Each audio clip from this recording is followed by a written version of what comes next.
Todas as empresas têm as suas metas de vendas. Quando você quer aumentar as suas vendas, é inevitável. Você tem que flexibilizar algumas coisas.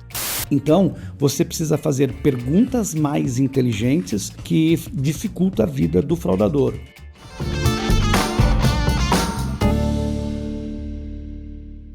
Seja muito bem-vindo ao nosso podcast Play Growth. É o parquinho, é o nosso jogo do crescimento. Meu nome é Alex Oliveira, esse é um podcast oficial da C3D Web e está aqui comigo a Francine Nunes. É um prazerzaço estar aqui com vocês. A gente está numa nova temporada, mas a chamada tem que ser a mesma, não podemos ficar mudando muito não.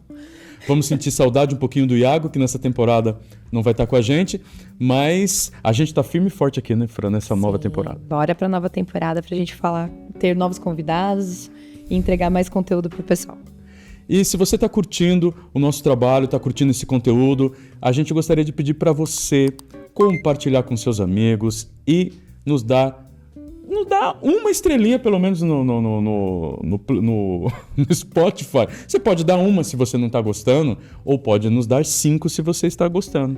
O negócio, pelo menos, é falar, né, Fran? Eu acho que não custa nada dar 5 estrelinhas, porque daí, pelo menos, fica legal, fica bonito. Uma estrelinha, acho que é muito egoísmo para dar. Se você tem crítica, elogio, ideia, manda pra gente ali também no nosso perfil no Instagram. Você pode nos encontrar no Playgrowth Podcast no Instagram e você pode nos mandar uma mensagem, nos dar uma dica de tema, nos falar o que você está achando, porque nessa segunda temporada a gente quer continuar trabalhando nessa questão, ajudando empresários profissionais na área de marketing, vendas. A gente falou muito de finanças, falamos muito de business intelligence, de cultura, de RH.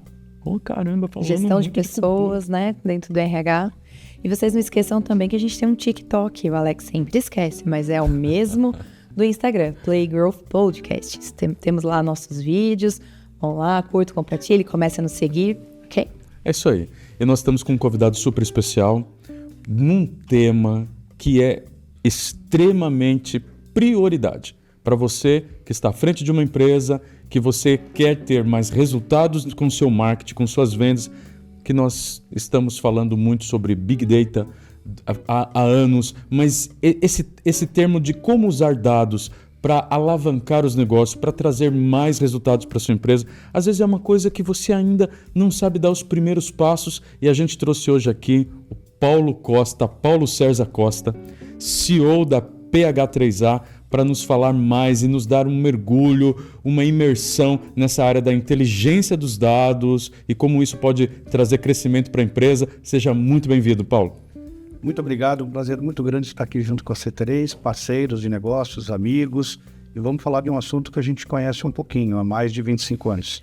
Paulo, a sua carreira com certeza mostra muito a sua autoridade nesse assunto, porque você já lá atrás havia montado uma empresa de dados numa época que não era fácil e você fez o exit dessa empresa, teve até que ficar um período aí de vacância, porque você já tinha uma empresa com muita penetração de dados no Brasil. Conta pra gente esse começo aí, como é que foi lá? Bom, não foi fácil como para qualquer empresário, é muito difícil ser empresário no Brasil, isso daí já todos conhecem. E trabalhar com dados e tecnologia sempre foi um grande desafio nesse mercado. Sempre existiram empresas muito competentes no Brasil, tanto de software ou de dados. E a gente foi uma das pioneiras de juntar essas duas informações. Muito preocupado com o processo de prospecção. Então a gente tinha que ajudar as empresas a prospectar. Na época não se falava muito em Salesforce, em HubSpot, RD Station, ActiveCampaign. E a gente criou lá atrás um dos primeiros gerenciadores de campanhas atrelado a dados. Então isso nós estamos falando nos anos 90, né? A gente estava falando de traçar réguas de marketing direto. Antes da internet, né? Antes da internet. Falando de internet, coincidentemente, eu tive muita sorte na minha carreira, um grande amigo, um cara que eu aprendi muito de tecnologia. Infelizmente, ele nos deixou nessa crise da pandemia, Alexander Mandic. Alexander Mandic foi o nosso Google dos anos 90. Com certeza. Um cara fenomenal, genial. Quem vem daquela época, a gente usou as BBS. As BBS, aquelas linhas de escadas, aqueles modem que faziam aquele barulhinho chato. Sim. Saía sempre pela rede Mandic, que era um cara genial, era um visionário. E você ali, você falou, poxa, eu sempre acredito nisso, que uma parte a gente tem de capacidade, de potencial, mas sempre tem um fatorzinho sorte, sem dúvida, porque você estava na hora certa, no momento certo, e você montou uma empresa que chamou a atenção do mercado, porque ali você já havia criado um motor de dados que já balançava o ponteiro de faturamento de algumas empresas, né? Muito. Naquela época, o grande canal de comunicação era a mala direta. Sim. O marketing direto nasceu com a mala direta. E eu trabalhei em grandes empresas, principalmente em grandes editoras, quando a Rio Gráfica veio para o Brasil, aqui para São Paulo, para ser a editora Globo, né? Que não é a editora Globo. E eu comecei a prestar atenção em muitas ações de marketing direto. E como o canal Mala Direta era o grande canal de comunicação, existia muito investimento, muito custo no processo de comunicação. Quais eram os custos? Custo de gráfica, tinha que se imprimir muita mala direta, tinha-se o custo de manuseio, após a impressão tinha que se dobrar as malas, fazer o manuseio, etiquetar as malas, e tinha o custo de postagem do correio. E quando a gente olha para o mundo digital hoje, a gente vê que muita coisa que existe no mundo digital nasceu lá do marketing direto. O amigo Ramalho, que deve falar hoje aqui, ele usa um termo muito bacana, que ele fala que a gente criou uma solução que é o marketing direto no mundo digital. Sim. E a gente aprendeu que nesse processo de comunicação existiam grandes custos e grandes perdas. Então, por quê? Porque a mala direta é um canal de comunicação. Então, existiam muitas malas que voltavam, que não eram entregues por vários motivos. As pessoas mudavam, as pessoas tinham CEP errado no cadastro, as pessoas morriam, elas faleciam, né? Alteravam de endereço, alteravam dados cadastrais e tudo isso geravam problemas. Foi aí que nasceu a ideia de criar um modelo matemático e depois transformá-lo isso em código de programação para tentar resolver esse pequeno problema que tinha, que gerava muito custo. Esse modelo matemático, ele começou a tratar uma coisa que na época era muito novo, que falava sobre fonetização de endereço. Eu brinco que até hoje eu não sei como é que se escreve Avenida Juscelino Kubitschek. E quando você olha esse tipo de endereço num banco de dados, é uma coisa muito maluca, isso está escrito de várias formas. E você precisava corrigir esse endereço e atrelar ao CEP correto para que essa mala pudesse chegar. Há muitos anos atrás, a juventude de hoje talvez não conheça o famoso livro de CEP, né? Então, era o nosso ponto de partida. Se uma rua existisse nesse livro de CEP, a probabilidade do carteiro conseguir entregar era muito grande. Só que escreviam-se em cadastros, em cupons, que na época era muito comum, em campanhas que existiam em revistas, né? Escreviam-se à mão. Então, você imagine Avenida Juscelino Kubitschek escrito à mão. O digitador, que na época era o que importava isso para dentro do banco de dados, podia interpretar aquilo de qualquer forma. Sim. E a gente começou a notar que os bancos de dados começaram a se transformar em grandes bandos de dados. E aí a gente falou, putz, a gente precisa criar alguma coisa para organizar esse processo. Uma das grandes ferramentas que a gente desenvolveu foi um conceito que, infelizmente, o mercado ainda confunde um pouco as termologias, né, entre padronização, higienização de dados e enriquecimento de dados, que são coisas bem distintas, bem diferentes. E a gente criou o primeiro algoritmo aí no mercado que recebia os dados despadronizados, a gente padronizava, calculava um negócio que a gente chama de match code, né, para poder descobrir isso dentro da tabela do correio e enriquecer esse dado com o CEP correto para melhorar a entrega. Então esse foi o grande primeiro passo do marketing direto, minimizando muitos custos de postagem e melhorando, na época, o CAC, que o marketing direto foi um dos pioneiros a criar esse conceito. As entregas eram mais assertivas, ou seja, chegava mais ao destino, não tinha tanto retrabalho para reenviar, não tinha tanto custo extra com postagem. Que bacana. E nós estamos falando em meados dos anos 90, é isso? 90, 95, bastante coisa assim. E acontecia algumas coisas... algo bem significativo, né, para a época. Muito, muito. E aconteciam coisas importantes que não era só o custo, era a questão da imagem da marca. Exemplo, se você não tratasse um banco de dados, existia a probabilidade do mesmo endereço receber várias malas diretas para pessoas diferentes. Então você imagina, você está na sua residência, você recebe, seu marido recebe, sua mãe recebe, seu pai recebe, seus filhos recebem, aqueles que moram no mesmo conceito. Ou seja, para alcançar uma pessoa, você mandou 5. 5 malas. E 5 malas você tinha 5 impressões gráficas, 5 manuseios, 5 postagens. Então era caro. Com o conceito de padronização, geração de match code, deduplicação, a gente começou a criar um conceito na época que o mercado chama hoje de household, né? Quantas pessoas moram no mesmo endereço, e dentro do algoritmo você poderia tomar uma grande decisão. Eu quero mandar apenas uma mala para aquele endereço. E a gente começou a aplicar regras. A mala vai para quem? Para o homem? Para a mulher?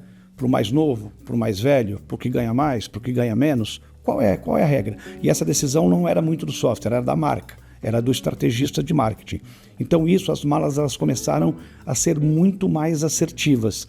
Então a mala passou a ser mais assertiva, em vez de entregar 5 malas, entregava uma. Então, quando você começou a ajudar os empresários a ganhar mais dinheiro, você tinha uma empresa de sucesso na mão.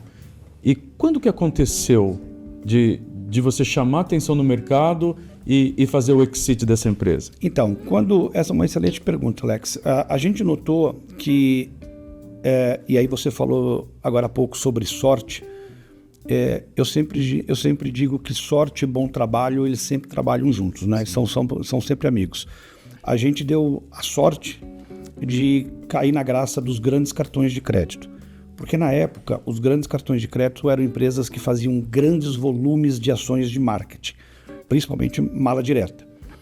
Então, a gente começou a atender os principais cartões de crédito do Brasil com grande volume.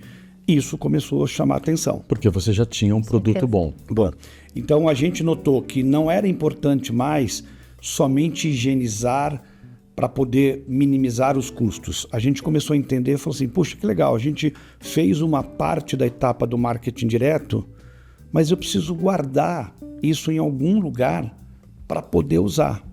Era muito cru a terminologia que se usa muito hoje de cross-selling, upselling no CRM, porque ninguém se falava na época em CRM, né? A gente falava banco de dados de compradores, banco de dados dos clientes, né? E aí começou aquela preocupação de falar, puxa, agora que eu estou entregando um dado mais assertivo, mais qualificado, eu preciso guardar esse dado em algum lugar para fazer outras campanhas lá na frente, né? E eu já tive o retrabalho de tratar esse dado. Então não faz sentido eu ficar tratando esse negócio. E aí nós criamos um dos primeiros gerenciadores de campanha, na época, atrelado a dados. Então a gente já tinha um conceito que também hoje é muito comum se falar sobre Big Data. A gente já trabalhava com grandes volumes de dados na época e a gente juntou grandes volumes de dados a uma ferramenta que fazia essa gestão e você podia fazer filtros, né?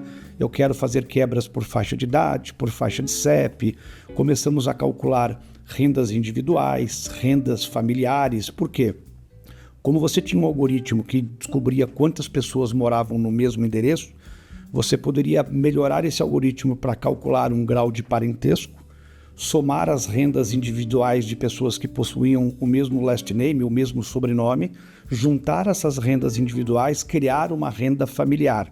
Então tudo começou a mudar. A gente começou a criar uma ferramenta muito bacana e aí a gente não era mais apenas uma empresa de tratamento de dados. A gente passou a ser uma empresa de gerenciamento de dados como um todo. Sim. E você acabou ficando interessante não só para resolver o problema, por exemplo, de um envio, mas como você falou, por exemplo, para eu fazer a captura, né? Falando nos anos 90, anos 2000, era muito comum o cold call, né? Eu entrar em contato com a pessoa certa, falar, quero vender para você, né? E num sistema como esse, ficava muito mais simples a pessoa ter os dados ali filtrados, quem era a pessoa correta para ele poder falar, né? Perfeito. E a comunicação do marketing direto, ele teve, com o passar do tempo, algumas evoluções. A mala direta foi o grande canal na época Depois, logo em seguida, começou a vir o cold call, e o pessoal, na época, se chamava muito de telemarketing ativo, né? Então, eu vou fazer uma campanha de mala direta. Para aqueles que não receberam e a mala não voltou, eu vou fazer um repique de um telemarketing ativo. Eu vou ligar para aquela pessoa que eu acredito que está dentro do perfil e tentar reforçar aquela mala direta. E houve as evoluções do marketing direto com o passar do tempo. Então veio a mala direta, veio o repique com o telemarketing ativo, depois chegou o seu e-mail marketing, depois veio o SMS, veio o WhatsApp, veio o mundo digital. Então houve uma evolução nesse processo. E aí acabou chamando atenção, por isso que você acha que a pergunta fundamental foi onde que ele começou a chamar atenção. Por quê? Porque quando você tem os dados, você tem uma mina de ouro nas suas mãos. Eu acho que isso chama atenção. Sim. E nós vamos entrar ainda hoje nisso, da importância dos dados para os negócios atuais. E você começou ali a entregar dados muito mais bem estruturados, mais inteligentes.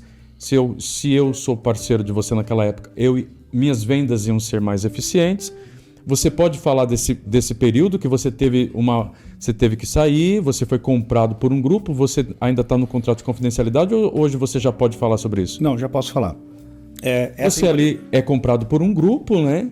E teve um período de vacância, porque nós vamos entrar agora na sua nova etapa. Legal. Com a PH3A, porque você está de novo no mercado com uma solução que eu estou me impressionando. Eu estou me impressionando com a capacidade de inteligência de dados que a PH3A entrega. A gente tem feito testes em clientes reais, e você está aí entregando algo que todo mundo do mercado deveria conhecer. Mas antes da gente chegar nesse ponto, só para fechar essa caixinha, você sai dessa empresa e tem um período aí que você foi para onde? Foi para Ilhas Maldivas... Teve que ficar um tempo fora do mercado. Foi um período genial e novo, né? Porque o pequeno empresário, ele não é... Você não aprende para criar uma empresa e vender amanhã. Você não é preparado para isso. E o empresário, entre aspas, de tecnologia, ele tem o brinco que ele tem uma dor maior, né? A entregar os códigos fontes que você criou na época é como se estivesse entregando um filho. Sim. Né? Então, é muito difícil você fazer esse processo. Mas o tempo vai te amadurecendo, você vai ficando um pouquinho mais experiente. E eu tive a sorte de crescer bastante e fui comprado pela maior empresa de crédito do mundo, chamada Experian. Eles vieram para o Brasil, fizeram uma concorrência, olharam várias empresas. Eu, na época, talvez era uma das poucas ou a única que trabalhava com dados proprietários, isso é muito importante, sim, e software. Essa junção foi muito legal porque a gente não atendia só o mundo de prospecção. A gente já tinha partido para outros caminhos, né? Você está falando de 2010, 2015? Essa transação aconteceu em 2007. 2007. Eu fui adquirido em 2007. Eu atendia, na época, soluções para o mundo de cobrança, porque o mundo da inadimplência, talvez a gente fale um pouco hoje, a grande dificuldade é localizar os inadimplentes, né, para recuperação de crédito, né, porque o importante é sempre colocar o ser humano de volta para o mercado, a poder girar compras, essas coisas. Um mundo que vinha crescendo no marketing direto na época e agora no mundo digital está um pouco mais preocupante, que é o mundo da fraude, né? Então a gente também já tinha lançado soluções no passado para a fraude. Você falou uma informação importante, né? Quem tem dados é um grande negócio. Dados sempre foi o grande petróleo, né, do mundo dos negócios. Steve Jobs tinha uma frase que ele falava: quem tem acesso a dados tem acesso a tudo. E isso é verdade. Então, grandes empresas hoje, elas tomam decisões estratégicas baseado em dados, né? Então, todo mundo precisa olhar não só dado para cross-selling, upselling, para quem já é cliente, mas principalmente dados para prospecção. Na venda dessa empresa, o mercado usa uma terminologia chamada de non-compete, né? De você ficar fora do mercado, e eu tive um non-compete de 6 anos e meio. Dado a importância daquele teu trabalho, né? E também ser comprado por uma das maiores empresas do mundo de crédito, né? E logo em seguida comprou uma empresa genial também, que é a própria Serasa, né? Então hoje chama-se Serasa Experian. Eu vivi dentro desse processo. Eu era um especialista em marketing services e tive a honra e a oportunidade de aprender credit services, né? Mexer com outro lado que a gente não sabia. Então a gente já era especialista em marketing, nós começamos a aprender a parte de crédito, que é um mundo totalmente diferente, né? E preocupações que você precisa ter. E esse período de não compete, a gente tomou algumas decisões, né? Eu gostaria de voltar para o mercado, não poderia concorrer com a Experian, né? Até por forma contratual, e aí eu resolvi, junto com a Experian, desenvolver uma nova empresa para um novo cenário, e eu montei uma nova plataforma e que hoje, graças a Deus, está fazendo bastante sucesso no mercado na área de loyalty, programa de incentivo e fidelização, e essa plataforma chama-se GoPoints. Muito bem. A GoPoints, eu com certeza ainda também quero dar uma pincelada. E você daí, depois do período de vacância, você reestrutura uma empresa cujo foco, novamente, é trazer inteligência de dados para os empresários. A PH3A, ela tem 5 produtos, né? Você tem ali análise de risco, você tem descoberta de usuários anônimos, que eu acho que é uma ferramenta fantástica para o pessoal que trabalha com marketing. Você tem o DataMind, você tem essa nova empresa que está entregando dados estruturados de forma inteligente para o mercado. Eu acho que parte do nosso público precisa aprofundar mais nisso. Em 2018 eu comecei a me conectar com o pessoal do Outbound, depois do livro Receita Previsível, ali do Aaron Ross. Trouxemos o Ricardo Correia para palestrar aqui em Jundiaí, ele montou depois a Hamper. E eu vejo a PH3A agora com essa inteligência de dados para prospecção, que fazia tempo que eu não via uma inteligência tão grande, Paulo. Legal. Como que hoje você enxerga, agora no mundo digital, uma empresa que precisa ser mais eficiente em vendas? Como que você hoje, na frente da PH3A, você poderia ajudar esses empresários a ver que está mais acessível, está mais fácil você começar a olhar para dados de uma forma mais estratégica, né? Legal. Essa pergunta que você fez é muito engraçado, porque quando a gente fala em dados, todo mundo pensa em vendas.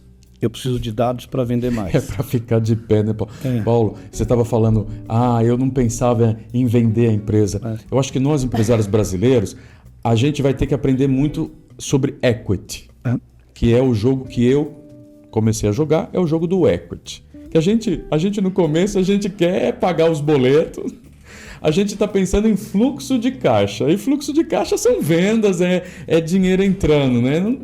É a principal dor de todo mundo, né? É verdade. Só que os dados, eles começaram a trazer para a gente uma outra visão, que existia outros dinheiros dentro das companhias que não estavam sendo verificados com bons olhos. Um exemplo.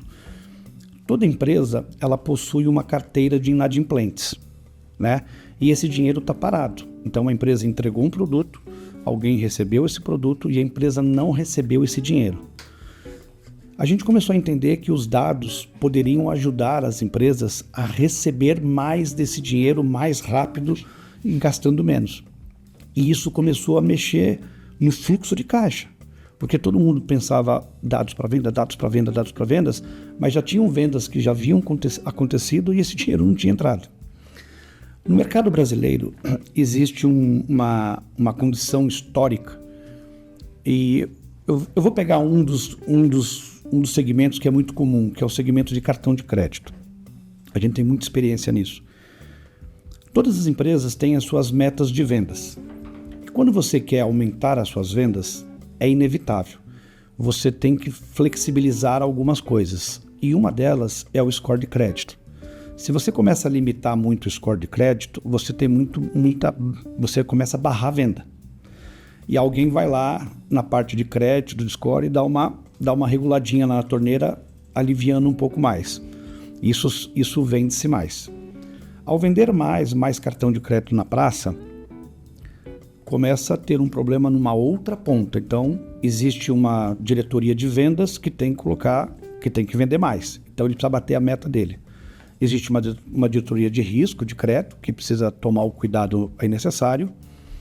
Só que quando se vende mais, aumenta a chance de mais inadimplência. Ainda mais se você flexibilizou algo para poder vender mais.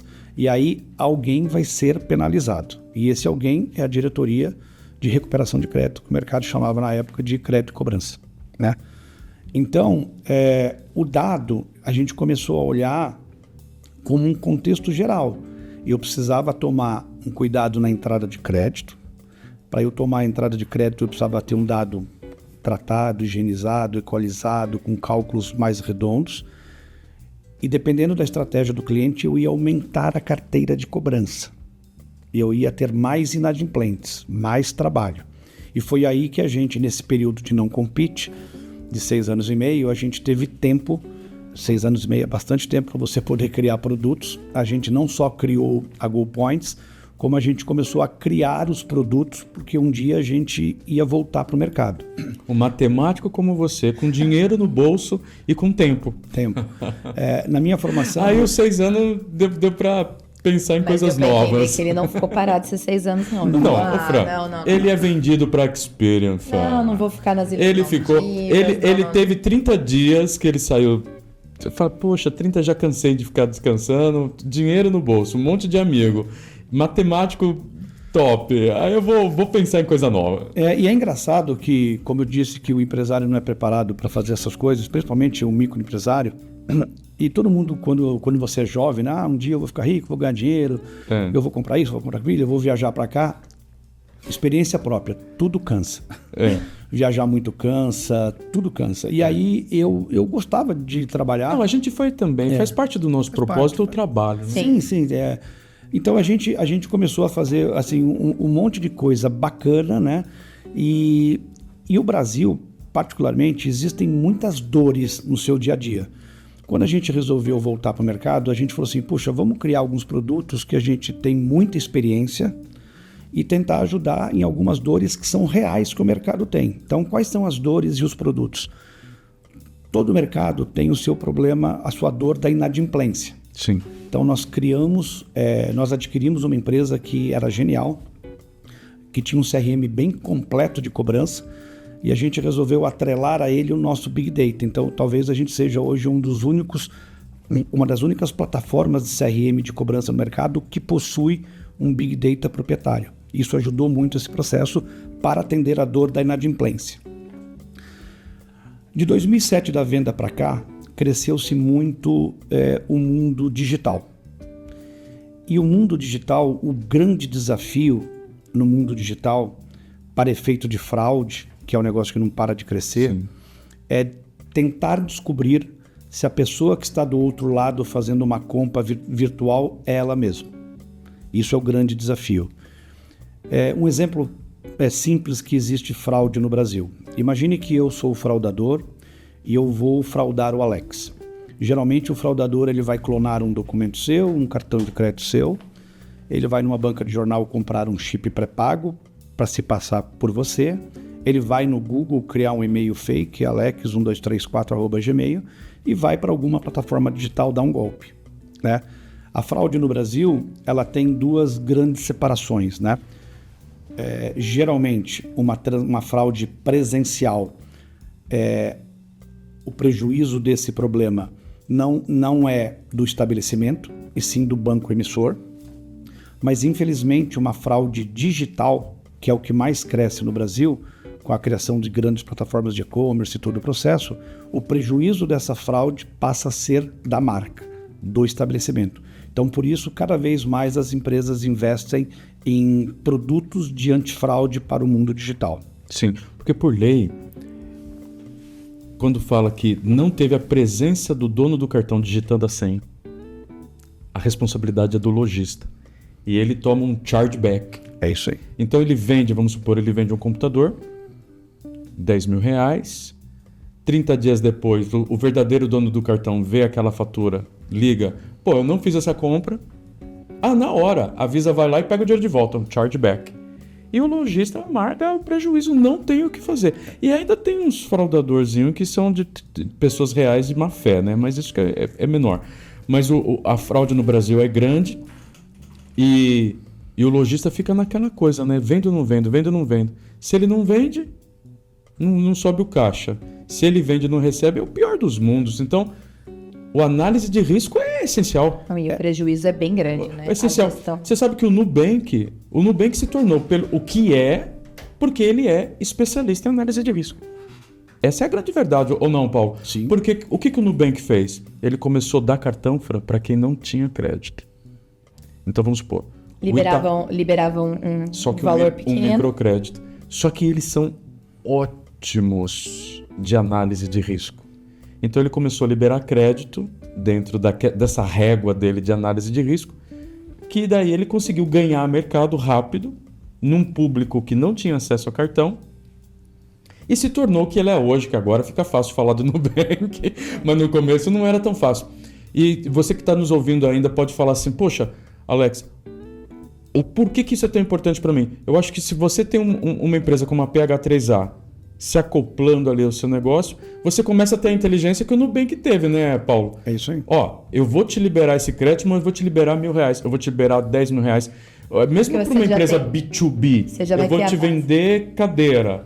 Mas será que você vai me pagar? Mas junto com uma inteligência dessa, esse cara consegue eu vender 50 mil para ele. É algo assim que começa a... Porque até se você parar para analisar, por exemplo, a estratégia do Nubank, como você falou, foi até menor, né? A gente não fala nem de 50 mil. Ele pegou um grupo de pessoas que não tinha cartão de crédito. Sim. E liberou, por exemplo, você tem R$1.500 de limite.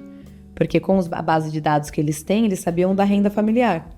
E aí essa pessoa que não tinha condição de comprar uma TV ou algum equipamento dentro de casa, conseguiu comprar com um cartão de crédito do Nubank, fazendo parcelamento. E aí ele foi crescendo, com esse pequeno, ele foi crescendo. E com base no quê? Na análise dos dados que eles tinham. E aí, com esse pequeno público crescendo, eles começaram a alcançar contas maiores. Uhum. Mas eles começaram pequeno garimpo. Inteligência de dados e análise de risco. E muitas vezes está tudo bem, eu sempre falo isso. Vamos começar com um pequeno garimpo e depois você vai ampliando. Mas tendo um bom estudo em cima de dados, é onde você toma as maiores decisões, sem sombra de dúvida. A PH3A tem essa solução. Nós temos um produto hoje chamado DataMind, que ele faz todo esse tratamento de análise de fraude, de risco. É uma coisa muito bacana. Dá para se acoplar a uma plataforma de e-commerce? Sim. Você tem uma API lá, você tem uma API lá que dá para se conversar. A grande sacada dessa solução, ela teve alguns olhares macros do que estava acontecendo nessa migração do marketing direto para o mundo digital. Existem birôs de dados geniais hoje no Brasil, historicamente, como a própria Serasa, um grande birô que todo mundo conhece, Serasa Experian. Um outro birô muito importante é a BVS, a antiga Associação Comercial de São Paulo. A TransUnion, um grande birô também americano que veio para aqui, agora lançou uma antiga Serasa, que é o COD, né? Que é um birô que é formado pelos 5 principais bancos do Brasil, que é o Santander, o Itaú, o Bradesco, a Caixa Econômica Federal e o Banco do Brasil, que são birôs seríssimos. Os birôs, tradicionalmente, eles têm uma concepção de tirar uma foto do dia daquela transação. Então imagine que o Alex esqueceu de pagar uma conta, teve um problema no seu limite do cheque especial e por algum motivo o Alex foi negativado. Ao ser negativado, o seu score de crédito ele vai cair. No Brasil existe uma nomenclatura de score de crédito que se tornou padrão para quase tudo, que é uma variação de 0 a 1.000. Então, quanto mais próximo o seu score foi próximo de 1.000, menor é a chance de você ter um problema de inadimplência ou de risco. Quanto mais próximo de 0, maior é a chance de você ter um problema de crédito de risco. E isso ajuda as empresas muito hoje, né? Nós temos o nosso score. O nosso score, ele tem uma visão um pouquinho diferente do que os birôs fazem. Porque como nós somos uma empresa de Big Data, a gente se preocupou em ter históricos de informações. Num país considerado de terceiro mundo como o Brasil, e aí a gente olha para o mundo B2B, que a maior parte das empresas do Brasil são PMEs, né? Pequenas e médias empresas. Os brasileiros têm muito problema com controle de caixa, tanto de pessoa física como com pessoa jurídica. Então a gente vê anualmente grandes feirões de limpa-nome, que são muito importantes para voltar a colocar os inadimplentes de novo no mercado para consumir produtos, que essa dívida volte para o caixa da empresa. Então tem um monte de coisa legal. Só que as empresas de Big Data, principalmente a nossa, a gente começou a ter uma outra visão.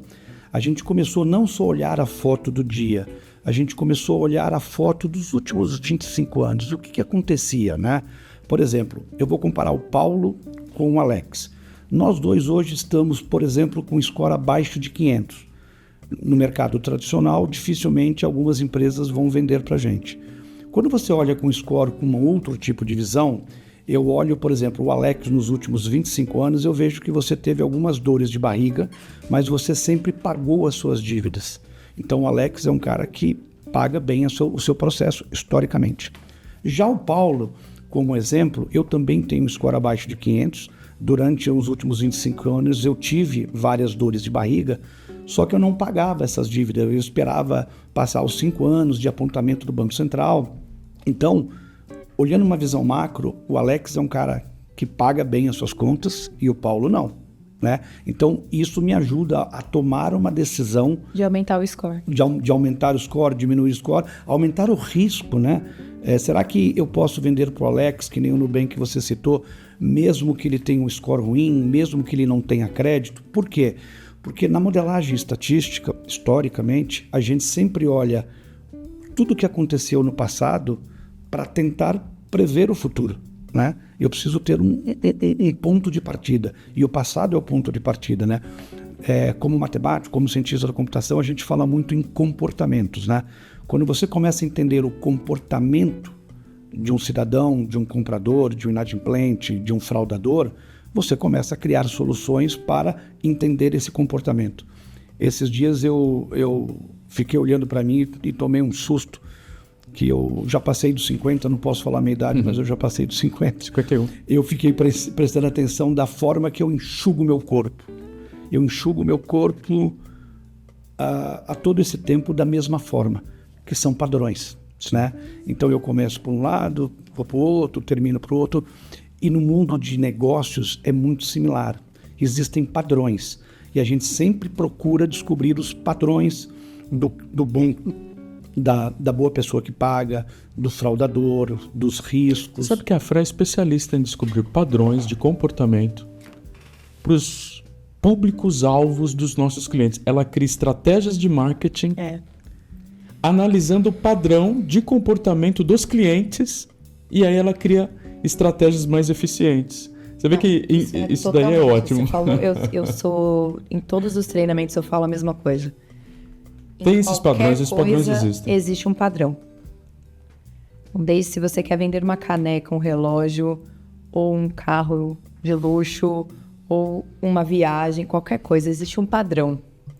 E encontrar esse padrão faz a gente chegar no resultado. É uma coisa absoluta. E o que você falou, a gente trabalhou muito tempo, né, dando treinamento sobre gestão de risco em e-commerce.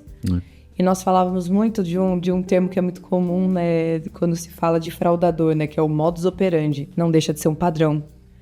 Né? Eu me lembro de uma Black Friday em que eu lembro que eu me preparei para uma Black Friday, acho que foi um pouco antes da pandemia, acho que em 2019, acho. E eu lembro que eu efetuei naquele mesmo momento uma meia dúzia de compras, Paulo. Não eram compras grandes, eram compras assim, comprei uma cafeteira ali, comprei não sei o que ali. Sabe quando você fica esperando para efetuar a compra? Quando eu fui chegar na quarta compra, o banco me ligou. Oi. É você mesmo que está fazendo compra? Por quê? Porque no meu hábito, no meu modo padrão, eu não efetuo compras assim, sequenciais. Eu faço uma compra esse mês, depois daqui 2, 3 meses eu vou fazer uma compra. Não é uma coisa assim, nossa, uma compra atrás da outra. E eles identificaram, mesmo sendo uma data como a Black Friday, eles ficaram com receio sobre a questão de ser um risco. E aí eu falava isso sempre para o cliente, eu falava, olha, quando começa a passar o mesmo cartão em vários e-commerce, e normalmente com valores altos, o gestor de risco vai te acionar, vai falar, ó, tem alguma coisa errada aí com esse cara tá comprando em vários e-commerce, sinal de alerta aí. Tem que fazer uma verificação, né? E essa questão do modo padrão, eu acho que é para tudo. A gente tem que... É bem isso, é bem matemático, viu, Paulo? Estamos bem na mesma onda. O tema do nosso podcast desse episódio a inteligência dos dados. Os dados estão ali, né, Paulo? É isso aí. Se você souber como enxergá-los, você vai conseguir aplicar no risco, ou aplicar na prospecção, ou no marketing. Você falou sobre o Data Mind, que dá essa capacidade de tomada de decisão. Para o B2B, eu estou para fazer um negócio, vendo essa máquina para essa empresa ou não, custa 300 mil reais. Então são decisões do dia a dia. O Data Mind, ele pode ser liberado ali para o empresário, que você olha para ele não só a foto de hoje, mas você consegue ter esse histórico e dar esse novo score, além do que o mercado já oferece. Achei uma vantagem competitiva interessante, Paulo. Não é só um gestor de risco de e-commerce. Porque eu acredito muito nisso. Os norte-americanos também gostam de pensar assim, né? Esse cara já quebrou uma vez, quebrou duas, quebrou três. Dá crédito para esse cara, porque ele provavelmente agora na quarta vai acertar. É verdade, é verdade. Análise de risco de fraude aqui no Brasil, infelizmente, ainda é muito caro, porque existe muita intervenção humana. O que é a intervenção humana? São mesas de operações. Então, com o crescimento do mundo digital, o volume de transações começou a ficar muito grande. É diferente de você ter uma loja cheia, uma única loja cheia, e a internet ela se tornou as ruas que o pessoal andava antigamente. Eu lembro que no centro da cidade de São Paulo, né, tinha na época o mapping, né, e era um ponto de referência o ponto de referência no centro da cidade, o mapping, tinha muita gente andando na frente do mapping e todo mundo entrava ali para comprar. Esse conceito lá atrás do marketing direto foi para o mundo digital. Existem muitas ruas digitais hoje que tem muita gente andando. E lá tem de tudo, né? Tem o fraudador e tem o bom. O análise de risco presencial, ele é bom e ruim ao mesmo tempo, porque direciona uma transação para uma mesa de operações. Essa mesa de operações geralmente vai ligar para alguém, como a Fran acabou de exemplificar, para validar alguns dados, que isso é excelente. Qual que é o problema disso? Existe um ser humano por trás fazendo isso, que custa. Existe um TMA, que é um tempo médio de atendimento de telefonia, que custa. Então, tudo isso você tem que contabilizar no seu processo. Isso vai encarecendo. Com as entradas das tecnologias e dados, a gente começou a fazer muito cruzamento sem intervenção humana. E é muito legal, por exemplo, quando aquele exemplo lá do fraudador, que eu estou fraudando o seu dado, que eu criei um chip numa banca de jornal fictício, um e-mail fictício, e começo a cruzar sem intervenção humana, as plataformas começam a falar assim, poxa, peraí, este e-mail, este celular nunca pertenceu ao Alex nos últimos 25 anos. Opa, eu preciso tomar alguma decisão em milissegundos para saber se ele é ele e o que eu vou fazer. Antes de direcionar o Alex para uma mesa de operações, que também custa dinheiro, você pode fazer um quiz, fazer algumas perguntas importantes para o suposto Alex, que nesse exemplo sou eu. Pronto. E essas perguntas, elas têm que ser um pouco diferente do que existe no mercado. Por quê? O mercado ainda está acostumado a fazer perguntas como qual é o nome da sua mãe, sua data de nascimento. E os fraudadores se profissionalizaram nesse processo. Eles evoluíram. Esse também, dado é muito público hoje. Então, você precisa fazer perguntas mais inteligentes que dificulta a vida do fraudador. Uma pergunta que o nosso quiz possui, que é muito bacana, é suposto Alex, né? Alex, dessa lista de sites, quais foram os sites que você acessou ontem? Então, se o Alex for o Alex, a probabilidade dele acertar é grande. Se o Alex não for o Alex, a probabilidade de ele errar é grande. Ou você fez essa compra no mês passado? Você fez essa compra no mês passado? Alguma coisa que não seja tão pública. Eu já peguei uma assim, quando o endereço não está completo. Desses 5 endereços, onde você já morou? Você já morou nos últimos 10 anos? É a PH3A por trás. Isso são inteligências de banco de dados, né? Existem muitas empresas sérias que têm soluções muito legais, como a ClearSale, um grande líder desse mercado. A ClearSale ela era um time interno dentro da Submarino, se eu não me engano, não me falha a memória, que eles ficaram tão bons com risco dentro de um e-commerce porque era um abacaxi gigante. Dominante. A Submarino cresceu, mas tomou muito chargeback. Falou, não, a gente tem que diminuir isso, porque também o cartão fica chateado. Aí a pontuação da loja também começa a perder o poder de negociação com a administradora. Eles montaram um time tão bom que faz um spin-off ali e monta a ClearSale, que tinha essa proposta de tentar fazer uma régua de risco, né? Que se o cara alto, médio, baixo, não passasse nessa régua de risco, e começava a dar poder de decisão para o pequena loja virtual. Quando a ClearSale apontava assim, baixo risco, às vezes não compensava ligar. Isso aí. Então eu dava treinamento para o e-commerce e falou, cara, pensa assim, pelo menos 1% da tua operação você tem que meter no risco. Se você vendeu 100 mil, considera que você vai perder R$1.000 por um fraudador. Então, às vezes, não compensava para ele ficar muito em cima daquela vendinha de R$100. Isso aí. A ClearSale dava baixo risco, ticket da compra menos de R$300, libera. Só que não é tão fácil equilibrar isso daí, que eu estou falando de uma operação simples. Agora, imagine um varejo, que o varejo já trabalha com uma margem pequena. Né? A gente sabe disso, por isso que eu não gosto de comprar ações do varejo. Porque uma hora ou outra ele quebra. Incrível. Porque trabalha nas Americanas. A margem é pequena, né? Então, se ele começar a tomar 2% de fraudador, aí, como é que fica? Como é a conta dele? Não fecha. É verdade. A ClearSale ela foi para o modelo tradicional, né? Então existe uma mesa de operação muito grande, né? E a ClearSale é um case de sucesso. Há pouco tempo abriu um IPO, né? Uma empresa que cresceu bacana. O Pedro é um cara genial. Só que esse processo de muitas pessoas na mesa tem um custo.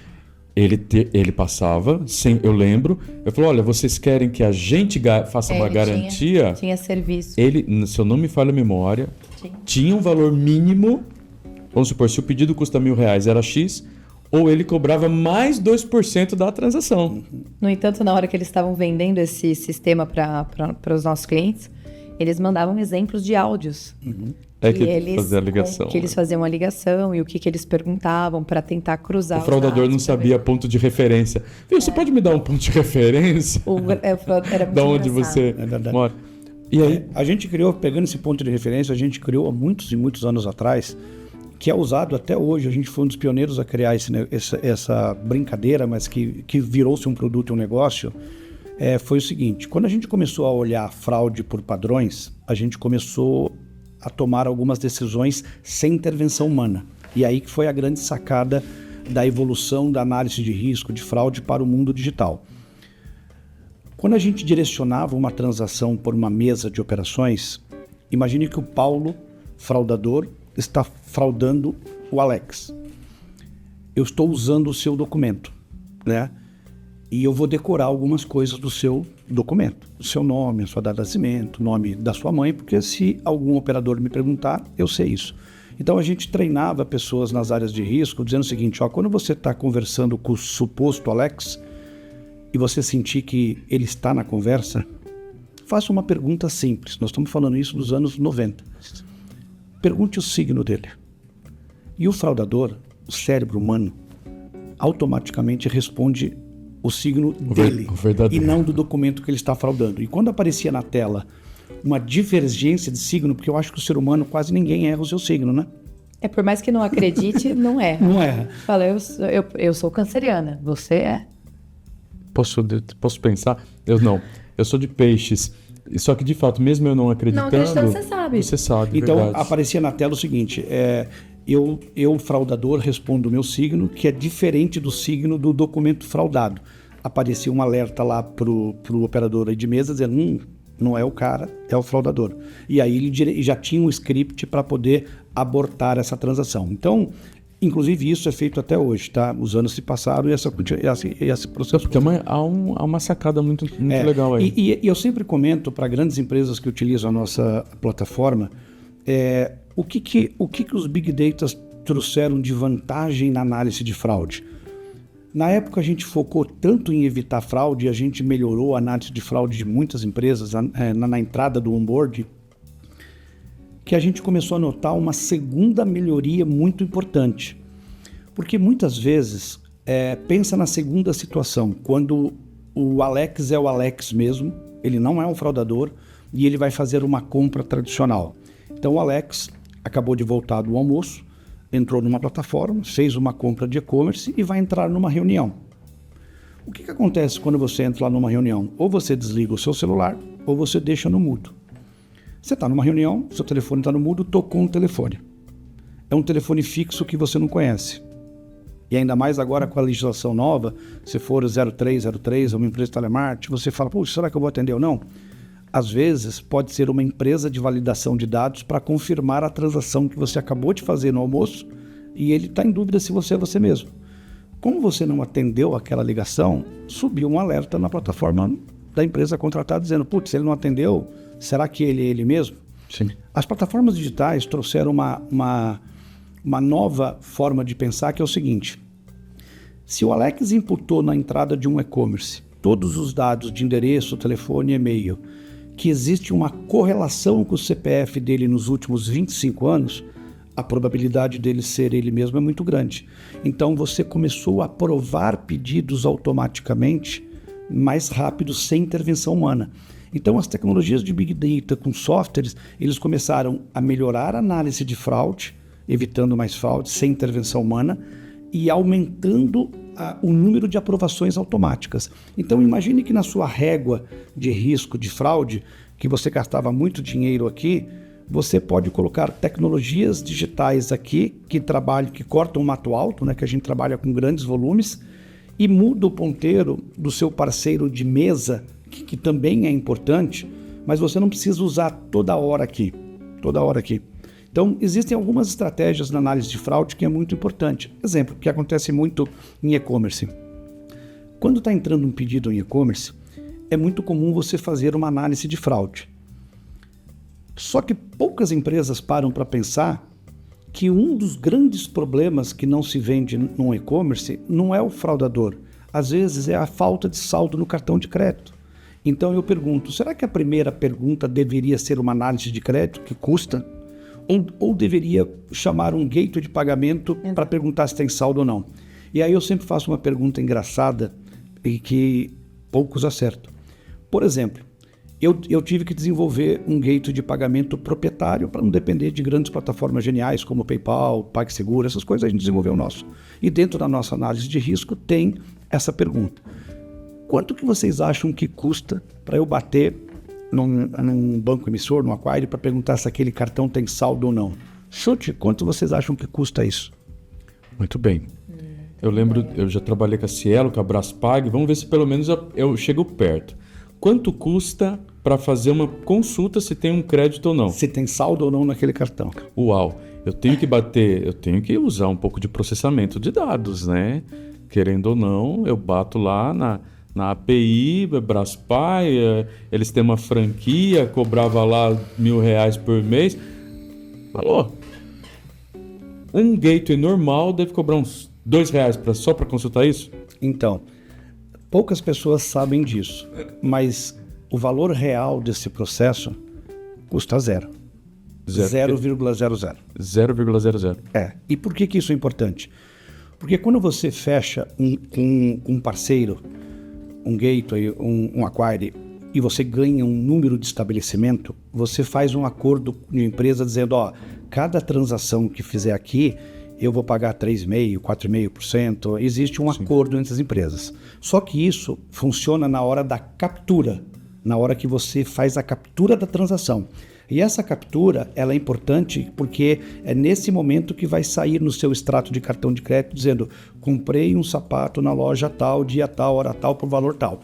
Então, na captura, você tem que pagar. Na consulta de saldo, não. Então, se o custo é zero, olha que bacana. Em vez de eu perguntar a fraude primeiro, eu poderia perguntar o saldo. Tem saldo? Não tem saldo? Já aborta ali. Para que eu vou me preocupar com o custo da fraude? Se é fraudador ou não. Se é fraudador, porque eu já não vou vender. Só que aí existem algumas nuances de customizações. Então, mas a grosso modo falando, é muito importante que as empresas entendam as mudanças na posição da régua para não gastar muito aqui, mudar para lá. E, de novo, é muito importante esses grandes birôs como Serasa Experian, BVS, COD, TransUnion, ClearSale, eles são muito importantes. Mas é sempre importante olhar aonde na régua eu vou colocar esses caras. Por quê? Quando alguém te liga, a gente nunca pode esquecer. Alguém tem que pagar o salário do operador que está te ligando e o tempo de telefonia que está sendo gasto. Isso entra no custo de aquisição dos produtos. O famoso tempo é dinheiro, né? Não, tempo é dinheiro. Você sabe que o pequeno lojista, ele às vezes tem que fazer a captura daquela transação manual no portal da Cielo. Então, quanto tempo ele não gasta para isso, né? Mas o que chama a atenção é o seguinte, né? Você vê que você tem um bom parceiro de negócio. Falando da PH3A, porque a gente conhece vocês e está testando a plataforma de vocês, o que me chama a atenção muito é que a solução de vocês acabou virando um 360. Então, pensando nesse universo digital, como você falou, a gente tem um produto em que eu consigo não só rastrear um tráfego, né, que normalmente estaria perdido, mas entender melhor o meu público, porque com a tecnologia eu consigo cruzar dados, eu posso, né, cruzar os dados e ver esse realmente é o meu público, isso realmente está correto, estou falando com o público certo, né? Atendendo todas as exigências da Lei de Proteção de Dados. Vocês têm a possibilidade de ajudar essas empresas a ter um público personalizado, salvaguardando os dados do público e divulgar uma ação para um público que efetivamente seria interessante vender. Começa por aí. Aí eu gero um tráfego na minha plataforma e-commerce. Esse tráfego ele precisa ser validado se há saldo no cartão, se tem se ele é ele mesmo. Se é ele mesmo. E você tem uma outra ferramenta que poderia validar isso. E se de repente eu tenho um estabelecimento comercial ou sou uma empresa de cartão ou preciso tratar a inadimplência da minha empresa, você já tem uma solução para resolver isso. Ou seja, vocês... Eu tinha um professor na faculdade, vou falar um palavrão aqui. Ele dizia o seguinte: todo puta que pariu é uma maneira de ganhar dinheiro. Então, ou seja, vocês cataram 3 puta que pariu aqui e resolveram o problema. Foi basicamente isso, Paulo. É isso aí. E eles já têm que criar o PH 360, PH 3A 360. Não, porque se o cara fechar o pacote dos 5 serviços, já temos que bolar aí num pacote. Eu comecei a achar no combo aqui, vou fazer combo PH 3A. Isso. Existe essa brincadeira importante, né? Mas como eu comentei lá no começo, o Brasil tem muitas dores em todos os segmentos. E a gente era especialista em algumas. Então, a gente criou 5 produtos que a gente conhece bem as dores da inadimplência, de dados, de fraude, de clusterização e de digital, né? Existem outras dores. Eu estou vendo ali, no real, em loco, nós estamos usando a sua tecnologia para uma faculdade aí que tem uma penetração Brasil todo, mas eles são muito fortes na Grande São Paulo, para cursos, mas também MBA, pós-graduação. A PH3A montou um perfil em cima do seu Data Tag que tinha muita relação, né, 99% relação com aquele público que a gente quer atingir. Porque quem é que vai fazer um MBA, uma pós-graduação? Dá para desenhar essa pessoa com muitos detalhes. E vocês, dentro desses dados proprietários de vocês conseguiram criar um público personalizado e a gente consegue subir esse público para o nosso cliente, para essa faculdade, sem que eles tivessem acesso aos dados reais, ao e-mail, telefone, porque fica ali criptografado, então a LGPD está protegida. Mas nós conseguimos fazer mídia para atingir esse público. E eu achei uma puta sacada, porque você entregou mais do que a própria plataforma da Meta, do que a plataforma do Google. Muito mais assertivo. Fala aí pra gente um pouco mais, porque eu acho que são 2 produtos que eu acho que são interessantíssimos da PH3A. É esse, de criar públicos personalizados, que a gente está testando em alguns clientes nossos com muito resultado. E o segundo, que é o de prospecção, efetivamente. Porque esse mesmo sistema do Data Tag, se o cara acessa o meu site e eu tenho a sua tecnologia instalada ali, você faz a descoberta do usuário anônimo. Então, o que a gente começou a fazer com essa faculdade? Começamos a extrair estas planilhas né, através da tecnologia da PH3A, e subimos também esse público como remarketing.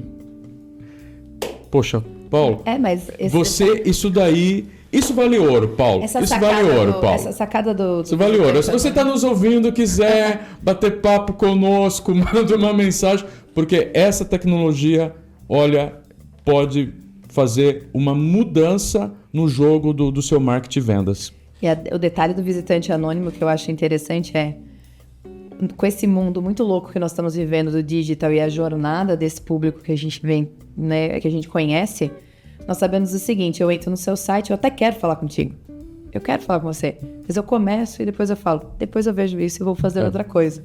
Então acontece muito dos dados se perderem, né? E com a ferramenta a gente consegue preservar. E com os cookies sendo bloqueados, com a inteligência que a Apple trouxe de pedir para não rastrear, nem todo mundo está configurado a API para disparar o cookie do lado do servidor. Se o cara usa o data tag, a gente consegue pelo menos fazer um remarketing. Dependendo do segmento, não há necessidade de entrar em contato com aquela pessoa, que talvez ela ainda não está no momento, mas o remarketing eu já achei eficiente, porque eu estou acompanhando de perto os números. Eu estou acompanhando ali, Paulo. Então, no começo, Paulo, preciso te confessar que eu não acreditei que isso ia dar muito certo. Falar, talvez não. A promessa estava muito grande, Paulo. Uhum. Mas agora, testando a tecnologia da PH3A, eu posso te dizer com toda clareza que você entrega um motor de dados ali que pode fazer o ponteiro de qualquer empresa balançar. Isso é muito interessante e, de novo, continua sendo a evolução de dados.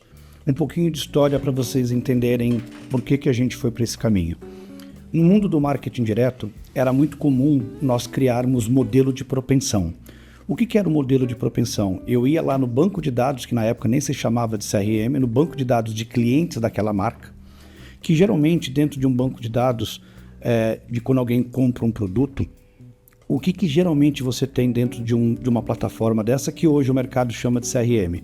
Você tem lá o CPF, o CNPJ de quem comprou, o nome, o endereço de entrega, o e-mail, o celular, o SKU, né, o código do produto comprado, descrição, valor, forma de pagamento, data da compra, parcelamento e ponto. A gente olhou que dificilmente dentro de um banco de dados de transação de CRM você conseguiria tirar um perfil mais aprimorado. Porque no mundo do marketing direto, quando a gente criava os modelos de propensão, fazendo esse mesmo conceito, eu enriquecia com outros atributos. Então a gente tentava descobrir a escolaridade, tentava descobrir a profissão, calculava coisa comum que é usada no mercado hoje, que é renda presumida, score, que é um cálculo. E a gente acertava num monte de coisa legal, no gênero do sexo, na geolocalização, na faixa de idade. A gente acertava num monte de coisa legal no marketing direto. Aonde que a gente errava muito no marketing direto? Eu não sabia se aquele cluster que eu criei na época, ele estava ou não no momento de compra. Então se perdia muito prospectando pessoas que, sei lá, eu sou uma marca, quero vender uma televisão, estou falando com a Fran, só que eu não sabia que a Fran tinha comprado uma televisão há 15 dias atrás. E eu estou lá gastando dinheiro de marketing direto com a Fran com um produto que ela já comprou. Qual foi a grande mudança do mundo digital? Com a entrada das grandes plataformas, na época Google e Facebook, e hoje Meta, eles trouxeram para a modelagem estatística uma coisa genial, que existe alguém no seu e-commerce, existe alguém na sua landing page, existe alguém no seu site institucional. E essa informação, ela se tornou tão valiosa porque ela é a proporção inversa. Não é uma marca que está atrás de alguém, é alguém que está atrás da marca. Então, estatisticamente, aumentou a probabilidade de conversão. Só que aí, com o crescimento do mundo digital, o negócio começou a ficar um pouco assustador pelo tamanho de gasto. Eu brinco que houve uma pandemia digital, que aconteceu algumas coisas que a gente começou a olhar como tecnólogo que poderia ser melhorado. Então, o que aconteceu na prática? E por que essa ferramenta faz sucesso hoje? Dificilmente dentro de uma marca, mesmo sendo uma grande marca, você tem um departamento de qualidade de dados. Um exemplo clássico, pega o mercado automobilístico. Você vai lá e compra um carro em 2015. Dentro do CRM dessa marca, você tem a nota fiscal que foi emitida. Então, o pessoal sabe que em 2015 você tem o CPF X, comprou um carro tal, endereço tal, você tem um monte de informação. Se essa marca quiser vender um carro para você hoje, 2024, existem algumas perguntas a serem feitas antes da prospecção. Troca com troco, tem um monte de promoções aí. A primeira pergunta, esses dados cadastrais de 2015 continuam sendo seu? Você continua com o mesmo telefone, com o mesmo e-mail, com o mesmo endereço? Uma outra pergunta importante, esse carro continua sendo seu? Porque você pode ter vendido e a marca não sabe, né?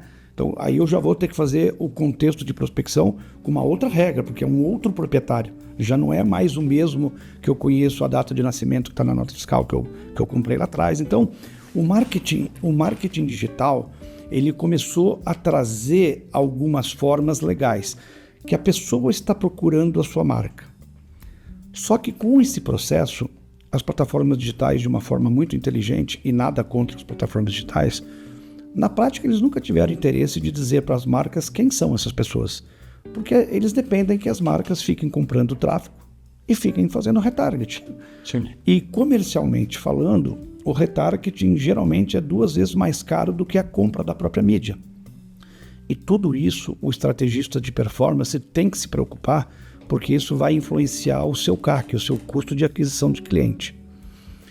Infelizmente, no Brasil, a gente começou a ver alguns comportamentos que poderiam ser transformados em oportunidades.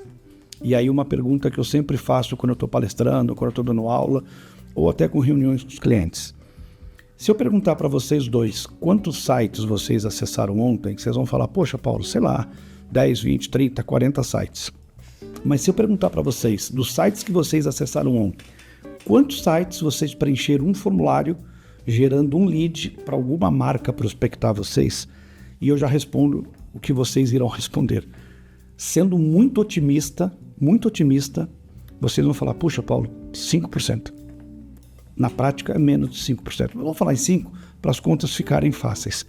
Então, todo investimento de mídia no Brasil, todas as pessoas que são impactadas por algum tipo de canal, que vão em até alguma plataforma digital, as pessoas vão, clicam, como a Fran deu de exemplo, eu fui, naveguei, saí, fui embora e ninguém sabe quem é a Fran. E ela poderia estar no momento mágico de compra. Porque imagine que ela estava clicando numa cafeteira. Se eu sou uma marca de cafeteira, eu vou tentar prospectar a Fran ou o Alex, que não está procurando uma cafeteira. Então, sim, a probabilidade de comprar com ela é muito maior. Só que a marca não sabe quem é a Fran. E aí a gente começou a entender algumas tecnologias. A primeira, mais de 95% de toda a navegação e todo investimento de mídia, as pessoas vão até os e-commerces, vão até as landing pages, não se logam, não preenchem formulário e vão embora. E as marcas, com aquela ansiedade de querer vender o produto, faz retargeting para todo mundo. Para piorar a vida de vendas, se tornou uma pandemia digital, uma terminologia muito usada no mundo digital chamado de lookalike. O que é o lookalike? É você pegar uma base de CRM, que geralmente não tem um departamento de qualidade de dados cuidando disso, para garantir se aqueles dados pertencem àquela pessoa ainda, e se aquele e-mail e se aquele celular, que são as chaves das plataformas digitais, são os dados que são usados nas redes digitais, nas redes sociais. Então, quando você sobe uma base de CRM para fazer uma campanha de lookalike, o que as grandes plataformas acertam de forma magnífica?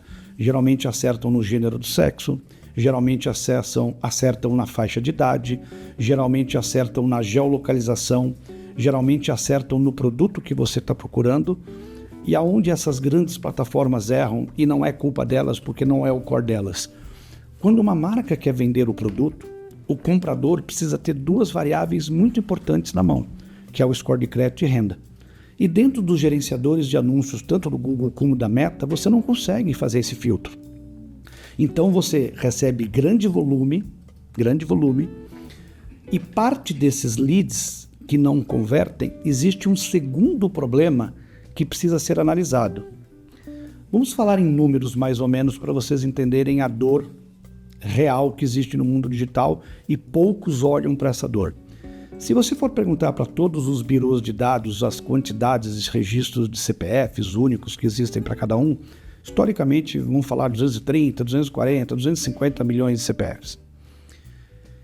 E os grandes birôs informam para o mercado número de brasileiros negativados. O último que eu li, o Brasil possuía 70 milhões de brasileiros negativados. Muita gente. Se você fazer um corte das pessoas economicamente ativas... Isso, então. O mercado usa uma terminologia que eles chamam de PEA, né? Pessoas economicamente ativas, que eles classificam pessoas maiores de 16, menor de 65 anos. Quando você aplica isso num banco de dados, ele diminui para 160, 150 milhões de registros. Quando você aplica 70 milhões em 160 milhões, 45% da população. Sem dúvida. Então, pensando em números, é um negócio assustador. Pensando de forma otimista, se 5% de pessoas preenchem lead, preenche formulário para você prospectar, e você, dentro desses 5%, 45% estão negativados, vai gerar uma experiência ruim na cadeia do processo. Por quê? Esse lead cai na mão de um corretor de imóveis, esse lead cai na mão de um vendedor de carro, de vendedor de qualquer produto. O corretor de imóvel leva ele para ver vários imóveis, o cara de carro vai fazer test drive, o cara gostou do imóvel 3, do carro 1, e quando vai financiar não pode.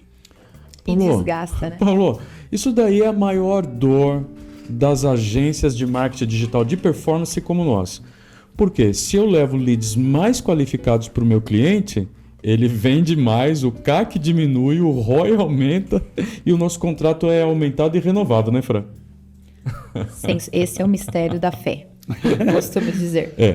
Então, foi um prazerzaço entender um pouco melhor como a PH3A pode ajudar as empresas a ter mais inteligência, como tratar melhor essa questão dos dados.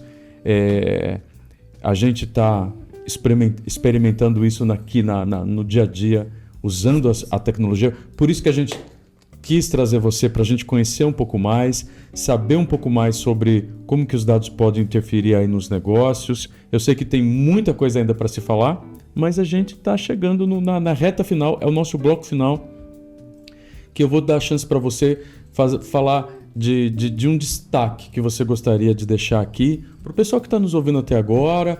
Se você está curtindo, está com dúvidas, você vai poder se conectar conosco, você vai poder encontrar aí a PH3A. Se você procurar no Google PH3A, você vai achar o site, você vai poder marcar uma demonstração com o time da PH3A e você tem aí também o testemunho nosso aqui da C3D sobre como isso tem nos ajudado. Eu acho que vale muito a pena você marcar, mas um destaque que você gostaria de dar dentro desse tema da importância dos dados aí nos negócios. No mundo digital, que basicamente é o foco do nosso bate-papo de hoje, a gente traz algumas inovações importantes que as empresas precisam olhar com carinho, porque isso afetam diretamente o seu investimento de mídia e a imagem da sua marca. O que essa nova plataforma está resolvendo dores no mercado?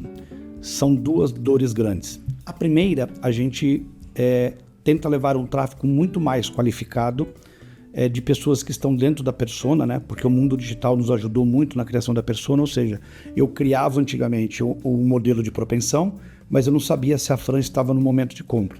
Agora eu crio o modelo de propensão e consigo saber se ela está procurando aquele produto de verdade. E para não cometer alguns equívocos, né, de trazer um lead para uma plataforma que esteja fora do perfil, eu preciso aplicar nesse cluster esse score de crédito e renda. Então, porque quando eu levar um tráfego e gerar um lead, eu já tenho que tirar da frente esse problema. O mundo do lookalike, ele trouxe dois problemas grandes, né? O primeiro, como o dado não é tão qualificado da marca para subir para pegar pessoas semelhantes, o match com as plataformas digitais fica em torno de 30%, 35%, 40%, 45%. Então você já tem um match, não é muito grande. E para piorar, como as plataformas digitais não possuem score de crédito e renda, você tem 45% do tráfego que está chegando são pessoas que estão com problema, negativadas infelizmente. Isso gera um transtorno na cadeia.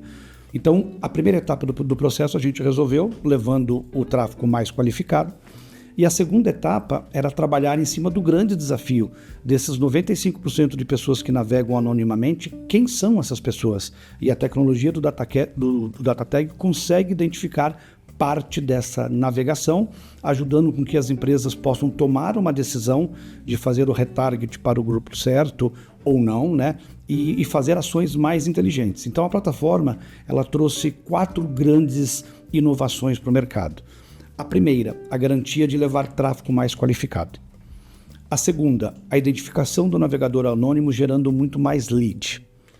A terceira, a otimização da compra de mídia. Imagine que você traçou uma régua com 6 veículos. Você falou assim, puxa, eu vou fazer uma campanha no Google, no Facebook, no Instagram, vou colocar um anúncio na UOL, vou colocar um anúncio na Globo e vou usar um cluster de persona. No primeiro dia com essa tag no ar, eu já consigo identificar quais são os veículos que estão te entregando a melhor persona. E você pode pegar o mesmo orçamento de mídia e deixar de gastar naqueles que não estão entregando e reforçar naqueles que estão entregando ou trazer, por exemplo, 2 novos, né? E com isso você otimiza a sua compra de mídia. Automaticamente você deixou, por exemplo, de gastar nos veículos 1 e 3 que não estavam trazendo o perfil correto. E consequentemente você melhora o seu custo de retarget. Então quando você olha numa cadeia de processo, você tem um tráfego mais qualificado, mais lead, mais venda, otimização na compra de mídia e a redução do seu custo de retarget. Tudo isso melhora o seu custo de aquisição do cliente. Oh. Eu adorei. Pessoal ele é da bom para produção, explicar rápido, não, né? pera, pessoal da produção, anota esse minuto que ele começou a falar, porque eu vou usar isso nas campanhas de marketing. Porque ficou perfeito. Legal. Era exatamente isso que eu precisava para minha próxima campanha, para divulgar o DataTag. Bem, E levar o Paulo para umas lives, Fran, porque hoje aqui no episódio não deu pra gente tirar tudo dele, né? A gente fica... Eu não pensei que ele fala... Ele fala bem, né? Parece... Não, mas Eu ainda achei que ele não ia ser tão didático, porque fora dos bastidores a gente dá tanta risada. Eu falei, pronto, eu não vou conseguir entrevistar ele direito. Ele é todo didático pro episódio. Mas é que esse assunto é tão encantador que a gente fica assim, né? Tipo, ele vai falando, a gente vai... É porque eu só fico é meio pensando... bobo quando a gente fica nessa questão de dados, eu e você, a gente fica olhando assim. Ô, Fran, eu só fico pensando no quanto os meus clientes vão ficar mais felizes e vão nos pagar mais felizes e o meu financeiro vai ficar mais feliz, tá todo mundo mais feliz. Paulo, você resolve um problema que eu acho um máximo. Eu sempre falo o seguinte, que hoje é muito comum falar que o profissional analisa dados, né? É muito fácil. Mas analisar dados não é bem isso, né? Porque você olha os dados, você tem que chegar a uma conclusão. Dessa conclusão, você gera uma série de microtarefas para que você chegue no objetivo que você ainda, às vezes, a pessoa nem tem. Né? Depois você tem que monitorar, ver se esses dados estão compatíveis com aquilo que você está falando. E no final, você tem que estabelecer um plano de ação em cima de tudo isso que você analisou. E resumindo, as suas plataformas fazem isso no lugar do ser humano, né? Eles deixam as coisas mais mastigadas, as coisas mais bem definidas, sem que essa pessoa, esse profissional, exija tanto de um profissional assim. Porque como ela já tem um procedimento padrão, ela já vai trazer alguns dados muito macros. Então, acho que ficou muito marcado isso. É um prazer estar com ele aqui, escutar sobre isso, sua trajetória é incrível. Olha, obrigado pela presença. Gratidão, Paulo. Espero que você também tenha gostado. Se você chegou até aqui, ou você está gostando demais... ou você ficou curioso, mas a gente quer saber mais de você também. Manda uma mensagem pra gente, você pode mandar no nosso Instagram, Playgrowth Podcast. Você também, se você está nos assistindo no YouTube, você pode mandar um comentário aqui no vídeo que a gente vai ler, a gente vai te dar um retorno. Se você ainda não se inscreveu no nosso canal, se inscreve, aproveita agora esse momento, né, Fran? TikTok também? TikTok, siga a gente no TikTok, 5 estrelinhas no Spotify, por favor. Muito obrigado pela sua presença aqui com a gente. Obrigado, Paulo, e até o próximo.